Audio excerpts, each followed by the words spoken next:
you strike me down, I shall become more powerful than you can possibly imagine. Welcome back, everybody. It is Bulldog. It's Professor Bulldog here today, and I've got another Champions Arena video for you. This is the latest game from Gala Games, and it is doing extremely well. It's off to a fast start, just released a few days ago, and I'm loving it. Lots of others are loving it for a couple of reasons. First off, the gameplay is just great. It's competitive with Web 2 games in its genre. It is a fun game. Enough said there. And then number two, it has a great economy that I think is going to be, kind of be a foundation for how a lot of Web3 economies are going to work in the future. I love it because it is something that can appeal both to your Web 2 and Web3 gamers, to use those terms that a lot of people hate. But it appeals to Web 2 gamers because the blockchain aspects are 100% optional. You never have to sign up for a wallet. You never have to know what blockchain is. Your 90-year-old grandma can play this game and it will work just fine. The NFT aspects are 100% optional. You can progress all the way through. There is not an in-game advantage to those who participate in the Web3 aspects. And then those who like Web3 can add things on top of it, such as player ownership or play to earn, and can earn crypto for time spent in the game. But it doesn't have to interfere with the Web2 aspects. And that is what I really like about this game. And I think that model is going to become very, very popular. So let's dive in to the economy side of things. Champions Arena Economics 101 here with Professor Bulldog. Let's go through a lot of the currencies in the game. Let's show how they all tie together. And we are going to start with the Web 2 aspects, because these are the aspects that are core to the gameplay for everybody. So what you can actually do is we're going to come over to idle rewards. You get rewards just as time passes. And there are three ones here that are three of the main ones. So we're going to start out with these. First, starting on the left, you have your Summoner XP, then you have Gold, and you have Champion XP. So Summoner XP, you are the Summoner. That is your account level. I'll go ahead and collect these since we're in here. If I come up to my account right here, I am level 12.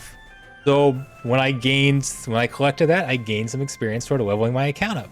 Leveling my account up will allow me to hold more of these idle rewards. It says max 6 hours I can hold down here. When I first started the game, it was only 2.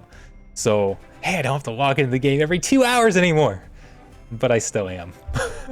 But it can give you access to higher summoner spells that you can use in the battle. It can give you access to more arena rewards. If we come here in arena, we're gonna talk about arena a lot with the play to earn section, but down here, everybody can earn lapis from arena, and your daily claim limit is based on your level. So as you level up, you can get more daily lapis.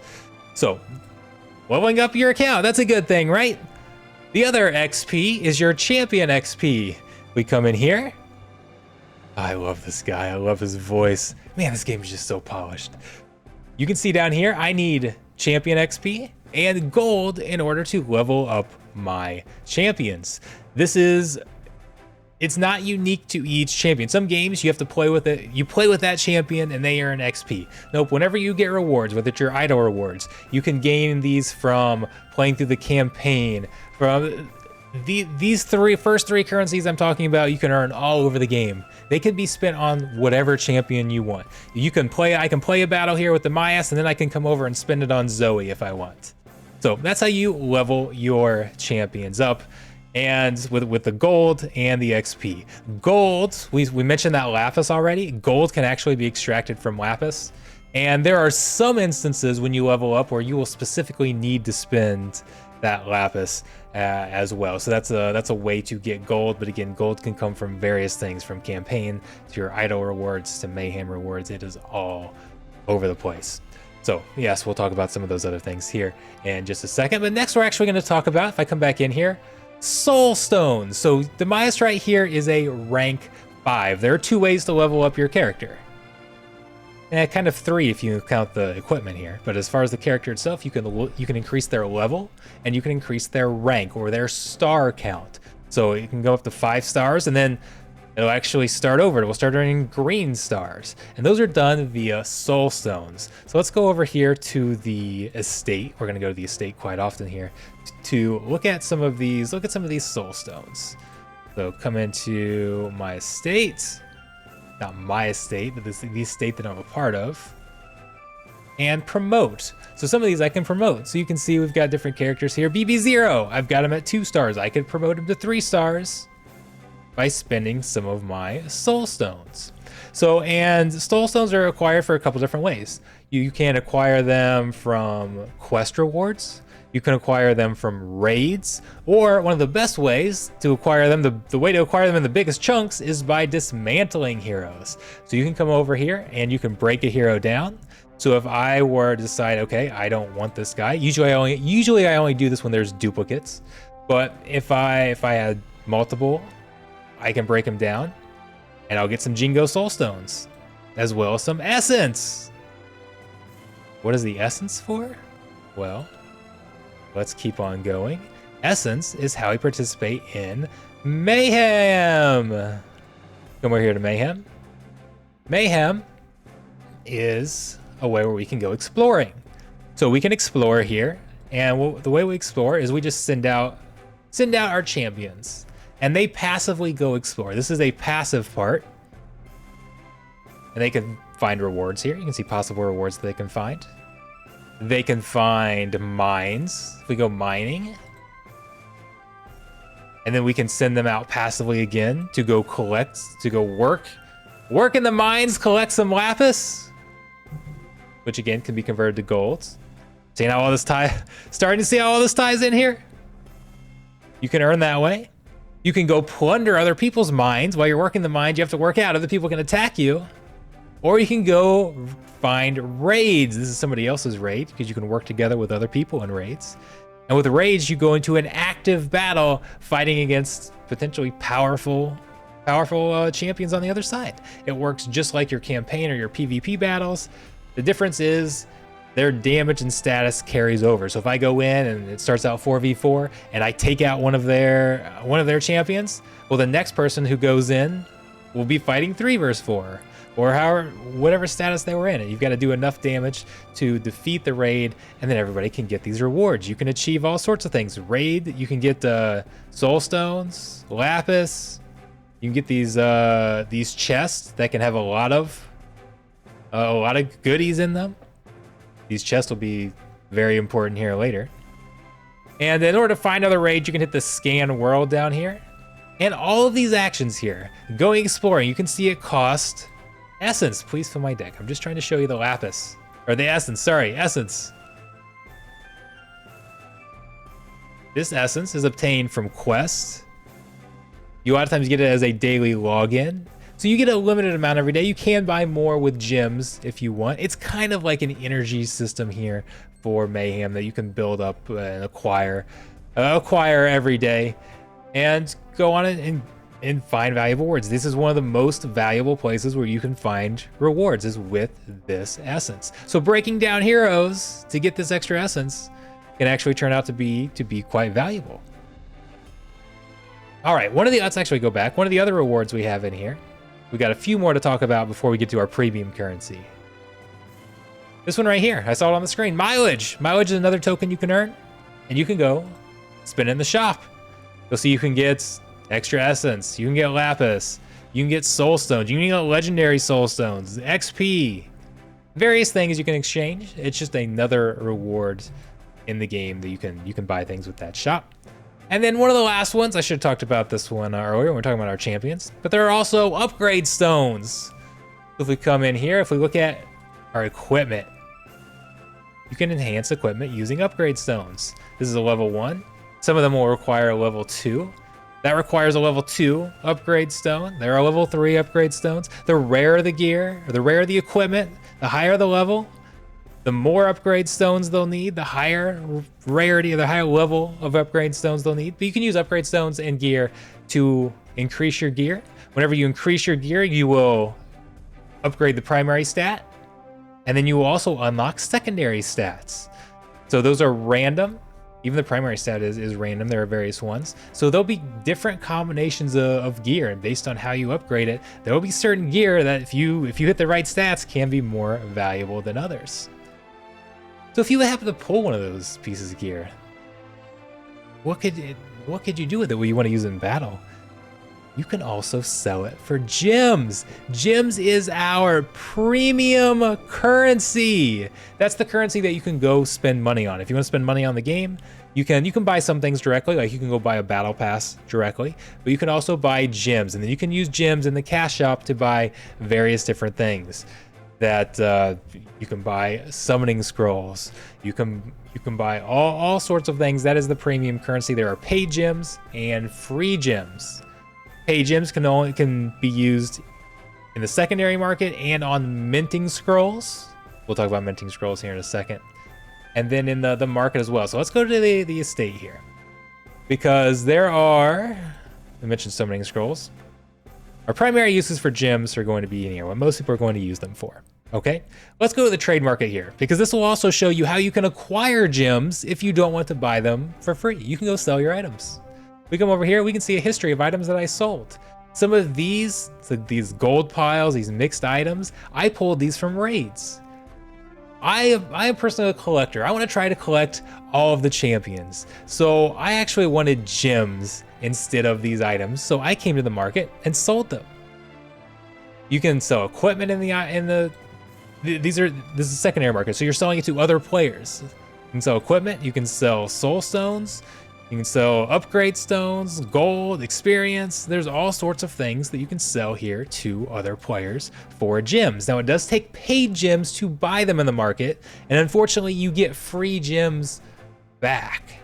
So it's hard to kind of play the market and go back and forth because you do have to use paid gems. They've used this as kind of a sink. I honestly wish that didn't exist, but it is what it is. It's what we have to work with. So this secondary market here is a huge source of a huge gem market, basically. But the one that I like, and the one that a lot of people care most about, is summons here. I mentioned I like to collect the characters. I want to collect all of the champions. Well, the primary way to do that is by summoning them in the altar here. So we have normal summons, which will have a 10% chance to give you a full champion, a 90% chance to give you a soulstone, and it breaks down all the full odds there. Or premium, where you are guaranteed to get a full champion. These are your loot boxes. These are your packs. This is Champions Arena's gacha mechanic, and it has me addicted. Yeah, I get addicted to these types of things in the game. So I've been saving up my gems, and we are going to do some live streams where I open it. You see, I've got 2 premium summon tickets. So far I've saved up, this is 4 pulls with, so right now I've got 6 pulls that I can do. We're gonna save up until I get 10, 20, whatever the case is. Shouldn't take too long by selling all of those items. And we're gonna do some live streams where I open it up. So if you want to see what I get, you like to see other people waste their gems. It's not wasting because I love it, but spend their gems. Come visit my live stream and check things out. So, okay, we're gonna go back in here. So those are all the traditional currencies in the game, the required game mechanics. Yeah, gems aren't necessarily required, but the Web 2 game mechanics. But a lot of you want to know about Web 3. This is going to be a popular Web 3 game. You want to know how the NFTs work, how the play to earn mechanics work. So any of these champions that you get in the game, well, other than those are in action, so that's why it's blocked out. But any of these champions that you get, you can convert into an NFT. You do that by buying minting scrolls, and again, these can only be used with paid gems. One of the few things you can only get with paid gems. So the way this works, you come in here. I've got Boo. I can spend 6 minting scrolls and I can convert him to an NFT. I take the same character I've already got. He keeps all of his same stats. There's no stat advantage for having an NFT. There's no progression advantage for having an NFT.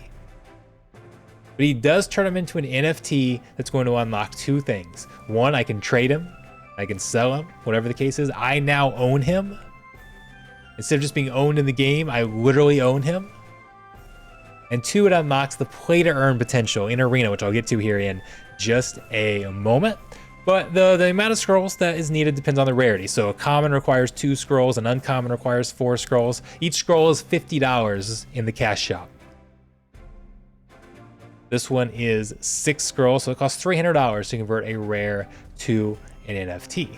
And yes, it's expensive, but I like this setup so much better because one of the disadvantages of having NFTs in a lot of games is a lot of times, okay, we'll see things where, okay, even if you're just using it as a skin, that NFT exists as a skin or whatever that NFT is being used for. If it only exists as an NFT, it drives up the price. It makes it very expensive. And that drives away Web 2 gamers because a lot of them don't want to pay a premium in order to own it. Yeah, it's not that they don't like ownership of their items. They just don't want to pay extra to own those items. And those items are always going to be worth more because they have resale value. So this allows us to get these same characters as NFTs. But if somebody doesn't care about that, they don't have to. They can acquire them for cheaper. They can play with the exact same characters with the exact same stats that will perform the exact same way in battle as just a traditional character in the game. And I think that is absolutely awesome. So, how's the play to earn come in? A lot of you are going to click on this video. You want to know, how much can I earn playing play to earn in Champions Arena? Let's go over here to the arena. You'll see the setup here. You can earn victory points in any battle you use an NFT character in. You only need 1 NFT character, but you do have to have one. If you do not have an NFT character, you do not earn any victory points. You can still earn your lapis. You can still earn your leaderboard rewards, but you will not earn any victory points. At the end of the day, you earn from the Gala reward pool equivalent to the percentage of victory points that you have compared to everybody else in the game. And that Gala reward pool is based on the amount of gems and Gala that's being spent in the game. 15% of what the game earns gets put back into the reward pool that rewards play to earn players. That rewards those who have the NFT. So that pool is always going to be changing. The total amount of victory points earned will differ based on how many people are playing, how many people have NFTs. The total pool will differ based on how much money is being spent in the game, how many people are spending on gems, how many people are spending Gala. So it's all dynamic. So I'm never going to be able to answer the question, how much can you earn playing Champions Arena? The first couple days, for every 2 victory points, you got 1 Gala. And here in Silver Arena, I was earning 13 victory points per win. But that is going to decrease significantly as we go on, because you've also got people ranking up in Arena, because one of the factors into how many victory points you earn is which league you are in. It increases significantly as you climb the leagues. Right now, everybody's in low leagues because we just started. As more people play battles and grind, we're going to increase our Arena ranking and earn more and more victory points, which is going to increase the total. So I expect that ratio to fall significantly. I can only tell you what we're earning right now, but it's very, very hard to predict. So how many victory points do you get? We said it's based on the arena, or sorry, the league that you're in. It's also based on the number and rarity of NFTs that you use. You get a bonus for using higher rarity NFTs. We can actually pull up the full white paper here, and this will show you the formula for earning victory points. So base victory points is 10. You get a multiplier based on where you finish. So you can see I'm in silver, I'm earning 0.8. If you're in champion, you're earning 30. You get a lot more for playing in higher leagues. And then you get an NFT multiplier, which is an addition. It's not an additional multiplier. You add it to the multiplier up top. So if you have a legendary and win a champion battle, you get 30.7 times 10. If you're in bronze and you use 1 legendary, you get 0.75 times 10. So you can see in the low leagues, the rarity, the multiplier from the rarity is very, very significant. In higher leagues, it's not really that significant at all. So all of that, and this is all just starting out. We'll see if things change or not, but that's kind of the formula for calculating your calculating your victory points. And this is per NFT. So if you have multiple NFTs, and it walks through examples, you guys can go through the actual white paper if you want. It walks through all sorts of examples. Use NFTs, you get rewarded and get out for participating in battles. It is that simple. At the moment, there is not a scholarship system, but there will be. It's something that's called a Nexus. You have to buy a Nexus NFT, and if you have that, you can rent it. You can loan out your heroes for profit sharing, and then you can level up your Nexus, which will allow you to you and the person playing under you to take a higher percent of the earnings. So there's a whole setup there. That doesn't come out until it's estimated November. So at the moment, there is no free-to-play crypto rewards in Champions Arena. You have to own an NFT, and you cannot acquire an NFT unless you go out and buy it, unless you get somebody to set up a scholarship program outside of it. And that's kind of outside the scopes. That's a higher course, okay? That's sophomore year of economics. So we're still in economics 101 here. In addition to those, now those are your primary NFTs. The other thing you have is these estates. So we can go join, there's an estate list. You can go join any of these estates. These are kind of like your guilds. And you can go use the estate without being a member. You see they can have different member fees, like a member fee and a non-member fee. So far, everybody's just setting them at 10% because they want people to come use their estate. But the estate owner essentially gets a fee for all of these transactions. So this is a way to passively, kind of passively, you have to actively work to upgrade your castle and kind of upgrade everything. You see there's different levels on the castle, different levels on the altar. You can get different benefits. But the estate will get a fee for the gems traded on that estate, for the gems that are used in the altar to open up new champions. The estate owner will get a fee there. So that's a way for them to passively earn gems. They can distribute that to the owners. There's different ways they can distribute that. And there's going to be a lot more coming here, as we see here. Coming soon. There's going to be, I think it's going to be a lot more guild features, but I don't know 100% about what's coming. But that estate is an NFT. One of the most expensive NFTs in the game, but that is an NFT that can be acquired if you want to passively earn and kind of run your own guild here in Champions Arena. That is it. That is it here for Economics 101. You are now a graduate, ready for the next course, ready to go download Champions Arena. If you haven't done so already, go hop in. You can go add me as a friend. I need more friends. Come send me some friend requests.